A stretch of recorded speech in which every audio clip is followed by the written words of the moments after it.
মুসলমানদের পবিত্র কোরআনের সূরা আল কাফিরুনের ৬ নম্বর আয়াতে বলা হয়েছে, তোমাদের ধর্ম তোমাদের জন্য, আমার ধর্ম আমার জন্য।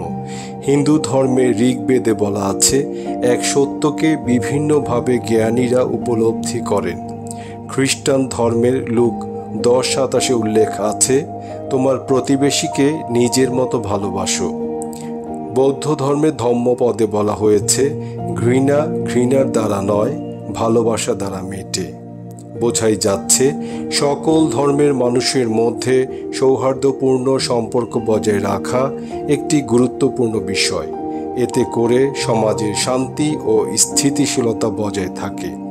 একে অন্যের প্রতি পারস্পরিক শ্রদ্ধা, সহনশীলতা এবং সহমর্মিতা থাকা প্রয়োজন। আচ্ছা, ধর্মীয় সম্প্রীতি বলতে কী বুঝি? ধর্মীয় সম্প্রীতি বলতে বিভিন্ন ধর্মের মানুষের মধ্যে শান্তিপূর্ণ সহাবস্থান এবং একে অপরের প্রতি শ্রদ্ধাশীল হওয়াকে বোঝায়। সমাজের সকল স্তরে ধর্মীয় সম্প্রীতি বজায় রাখার জন্য কিছু পদক্ষেপ আরও জোরালোভাবে নেওয়া যেতে পারে।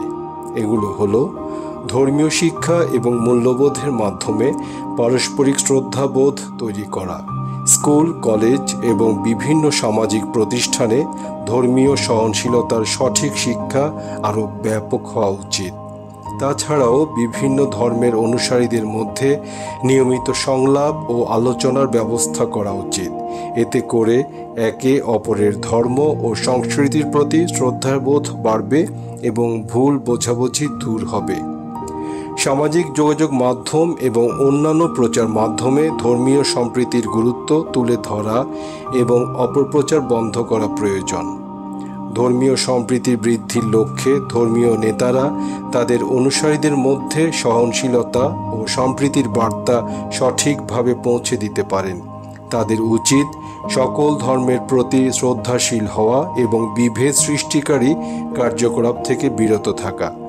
ধর্মীয় সংখ্যালঘুদের অধিকার সুরক্ষার জন্য আইন প্রণয়ন ও তার সঠিক বাস্তবায়নও আরও যথাযথভাবে নিশ্চিত হওয়া প্রয়োজন। বিভিন্ন ধর্মের সাংস্কৃতিক অনুষ্ঠান ও উৎসবে একে অপরের সাথে অংশগ্রহণ করা উচিত। এতে করে পারস্পরিক সম্পর্ক আরও দৃঢ় হবে। তাছাড়া এক্ষেত্রে গুরুত্বপূর্ণ বিষয় হলো সমাজের দুর্বল ও দরিদ্র মানুষের পাশে দাঁড়ানো, প্রাকৃতিক দুর্যোগে একে অপরকে সহায়তা করা ইত্যাদি কাজের মাধ্যমেও ধর্মীয় সম্প্রীতি আরও বাড়ানো যায়। এ সময় অসহায় ব্যক্তিটি কোন ধর্মের তা বিচার্য বিষয় নয় মোটেও। সবার উপরে তিনি মানুষ এবং তার সাহায্যের প্রয়োজন, এটাই ভাবতে হবে। মানবিক দৃষ্টিতে বিষয়টি অনুধাবন করতে হবে। সংখ্যালঘু সম্প্রদায়ের প্রতি আমাদের সকলকে সহানুভূতিশীল হতে হবে এবং তাদের অধিকারের প্রতি শ্রদ্ধাশীল থাকতে হবে। সবচেয়ে বড় কথা হলো ধর্মীয় বিদ্বেষ সৃষ্টিকারীর কোনো প্রকার মিথ্যা ও অপপ্রচারে কান না দেওয়া এবং এসব অপপ্রচার প্রতিরোধে সচেতন থাকতে হবে। সমাজে ধর্মীয় সম্প্রীতি আরও সুসংহত করার জন্য সকল ধর্মের মানুষের জন্য সমান সুযোগ নিশ্চিত করা প্রয়োজন। এতে করে সমাজে বৈষম্য হ্রাস পাবে এবং সম্প্রীতি বৃদ্ধি পাবে।